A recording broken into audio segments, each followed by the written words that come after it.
तस्लीम रहमानी जी का कहना यह गौरव जी कि ये पॉलिटिकल हाइड आउट है और ये आप लोगों की हार की बौखलाहट है।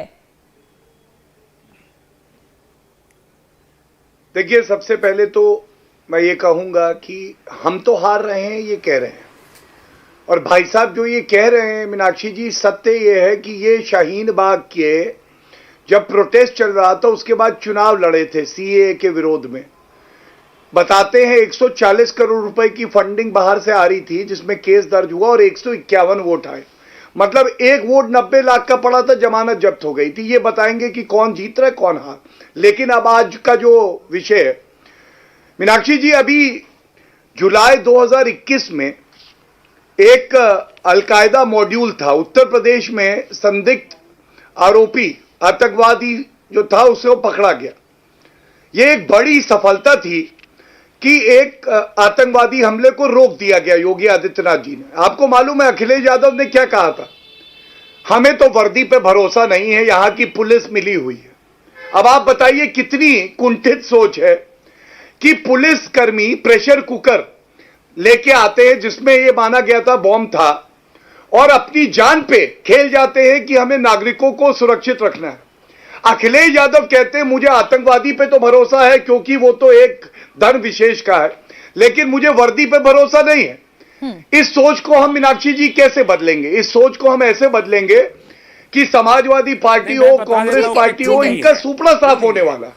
ठीक है गौरव जी, और तभी समाजवादी पार्टी की ओर से हमारे साथ नेता प्रवक्ता अबू आजमी भी जुड़ गए। तस्लीम जी, हमारे साथ समाजवादी पार्टी के नेता भी जुड़ गए, एक बार मैं उनकी भी प्रतिक्रिया ले लूं, फिर इस चर्चा को हम खोलेंगे ना, सभी अपनी अपनी बात रख पाएंगे। अबू आजमी जी, स्वागत है आपका इंडिया टीवी पर। अभी आपने भारतीय जनता पार्टी के प्रवक्ता गौरव भाटिया को सुना, उन्होंने कहा कि अखिलेश यादव को आतंकियों पर तो भरोसा है लेकिन पुलिस की वर्दी पर भरोसा नहीं है, पुलिस पर भरोसा नहीं है। वो तो ये कहते हैं कि सरकार से मिली हुई है। आज योगी आदित्यनाथ ने 2008 के इस सीरियल ब्लास्ट के मामले में नासिर आजमगढ़ का नाम लिया। जिला मोहल्ले से लेकर कौन सी पार्टी से कनेक्शन है, साफ साफ ये भी कहा। आपका कहने का मतलब ये है कि अगर कोई व्यक्ति पार्टी में है और उसका परिवार का कोई आदमी गलत काम करे तो क्या मतलब उसकी जिम्मेदारी समाजवादी पार्टी के या किसी भी पार्टी के मुखिया के ऊपर होती है? अरे भाई, किसी के यहाँ कोई भी हो सकता है। अगर और इस तरह से अखिलेश यादव जी के बारे में बात करना शर्म आना चाहिए कि अखिलेश यादव जी किसी आतंकवादी को सपोर्ट करेंगे और पुलिस को गलत कहेंगे। मतलब ये इन सब बातों से सिर्फ और सिर्फ पोलराइजेशन करने का मतलब कुछ इंसान की इंसानियत होना चाहिए। इस तरह की बातें तो कम से कम इतनी नीच हरकत तो नहीं करना चाहिए। बीजेपी के नेता लोग आईटी सेल के इंचार्ज जो है मध्य प्रदेश के पकड़े गए थे, पाकिस्तान के साथ जो है उनका आईएसआई से कांटेक्ट था, कई जगह उन्होंने क्या नेटवर्किंग चल रही थी पाकिस्तान के साथ में, तो क्या मतलब पूरी बीजेपी उसकी जिम्मेदार हो गई? इस तरह की बातें करने का मतलब क्या होता है? मैं समझता हूं कि ये सब बेकार। देखिए, आतंकवादी कोई भी हो उसको धर्म से जोड़ने की जरूरत नहीं है। अगर चाहे उसका पूरा सबूत मिलता है तो उसे फांसी के फंदे पर चढ़ाया जाए, उसमें कोई रोक नहीं सकता। लेकिन किसी की फोटो किसी के साथ मिल गई, हम रास्ते में चलते हैं, मैं तो बहुत छोटा आदमी हूँ, रास्ते में चलता हूँ, लोग पकड़ लेते हैं, फोटो खींचो क्या? हाँ खींच लो भाई, जितनी खींचना चाहते खींच लो, हम नाराज नहीं करना चाहते क्योंकि हम राजनीति करते हैं। अखिलेश यादव जी को तो इतना ज्यादा लोग पीछे पड़े रहते हैं कि वो उनके जहां रास्ते मिलते हैं सब फोटो खिंचाते हैं। तो इस तरह की बातें बिल्कुल फोटो खिंचवाने की बात कह ही दी है तो इसलिए अब ये सवाल पूछना वाजिब हो गया है कि जिस आतंकी का जिक्र आज योगी आदित्यनाथ ने किया, क्या आपने 2008 में उससे मुलाकात की थी? देखिए, ऐसा है ना, मैंने मुलाकात की थी। नहीं, मुझे तो बिल्कुल याद नहीं। मैं क्यों मुलाकात करूंगा? मैं आतंकवादी से क्यों मुलाकात करूंगा? नहीं, अहमदाबाद के क्राइम ब्रांच के ऑफिस में ऐसी कोई मुलाकात हुई थी? कोई सवाल ही पैदा नहीं होता। चलिए, अननेसेसरी फालतू बातें की जा रही। ठीक है, मैं एक बार एक काम करती हूँ, हमारे सहयोगी, हमारे संवाददाता। सुनिए, मैं एक बार आपको बात कहूँ, मैं एक बात आपसे कहूँ कि ये जो है इस तरह की बातें करना, रोहिणी सालियान जो सरकारी वकील हैं उनका बयान है, जो जिनकी जिम्मेदारी होती है कोर्ट के अंदर जो भी कसूरवार है उनकी पूरी की पूरी उसका सबूत, उसकी पूरा एविडेंस कोर्ट में देना।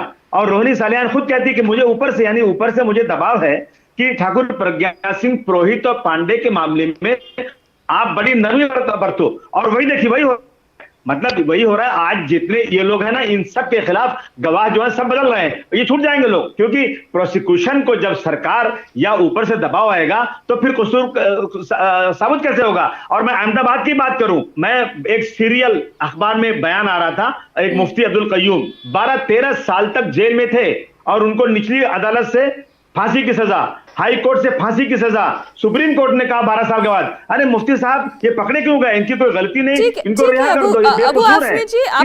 मैंने आपसे एक सवाल पूछा था, आपने सिर्फ उसे नकार दिया। आपसे मैंने एक सवाल पूछा था कि क्या आपने 2008 में जिस आतंकी की बात हो रही है, क्या उससे मुलाकात की थी?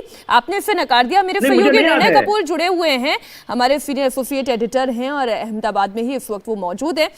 निर्णय, देखिए, ये कई दफा सवाल उठे कि समाजवादी पार्टी के संपर्क आतंकियों के संरक्षणकर्ता के तौर पर आप देख लें, या जो आज योगी आदित्यनाथ ने सवाल पूछा, एक मिनट, अबू आज़मी जी, समाजवादी पार्टी आतंकियों के संपर्क में रहती है, ये संरक्षणकर्ता के तौर पर आज योगी आदित्यनाथ ने जो सवाल उठाया उसी पर मैं सवाल पूछा। अबू आज़मी जी, थोड़ा सा धैर्य रखिए ना, मैं थोड़ा सा तथ्य मुझे ढूंढने दीजिए। अबू आज़मी जी, चल रहा है और बैठती है, उनका फैसला अभी तक नहीं हुआ है। अबू आज़मी जी, आप विचलित क्यों हो रहे हैं? मैं भी कोई फैसला नहीं सुना रही हूँ, सवाल पूछ रही हूँ, उसका जवाब ढूंढ रही हूँ।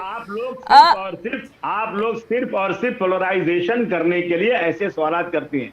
आपसे मैं पूछूं कि आज आज़मी जी, देखिए, आरोप लगा देना बहुत आसान होता है, लेकिन सच को ढूंढना उतना ही मुश्किल होता है। मैंने आपसे सवाल पूछा, आपने जवाब में कहा नहीं, मेरी कोई मुलाकात नहीं हुई। आप अपनी इस बात पर कायम रहिएगा। इंडिया टीवी हर वक्त हर जगह डाउनलोड करने के लिए सर्च करें India TV news Google play store या ऐप स्टोर पर।